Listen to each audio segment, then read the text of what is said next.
Eu acho muito interessante ter esse projeto porque os jovens às vezes têm uma ideia muito errada sobre a política, sobre os políticos e acabam generalizando, acham a opinião de um e acabam achando que todos são iguais. Então ter um projeto para conscientizar os jovens é muito importante. Em um dia de inspiração e aprendizado, cerca de 200 alunos da escola CETEC participaram de um seminário sobre política realizado no UX Teatro. Os jovens com idades entre 14 e 15 anos tiveram a oportunidade de ouvir diretamente de vereadores a importância da participação política e como isso impacta nas vidas e na sociedade como um todo. O vereador Lucas Caranhato, diretor da Escola do Legislativo, falou sobre a colaboração entre a Câmara e a escola, que aproximou o parlamento dos jovens. Proposta pela coordenação dentro de um itinerário formativo que tem como objetivo a promoção da cidadania e o incentivo de que os estudantes do primeiro ano do ensino médio elaborem projetos de leis que vão ao encontro das necessidades da cidade.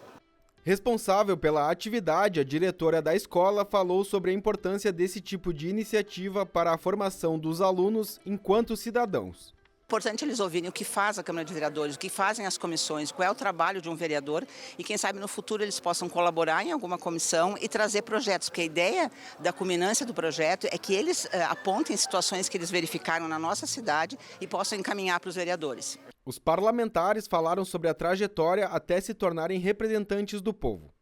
Os alunos tiveram a oportunidade de ouvir sobre funções e deveres da Casa Legislativa, além da jornada de cada um dos vereadores presentes. Eles destacaram que a participação de cada um na política tem que ser mais do que o voto consciente. É a gente que convive nesse meio e é o nosso futuro, né? Que está sendo em jogo. Então, eu acho que é importante as nossas opiniões serem ouvidas e a gente projetar um futuro bom para nós, para os nossos filhos, para os nossos netos e a gente é o futuro, né? Então, acho importante a nossa participação.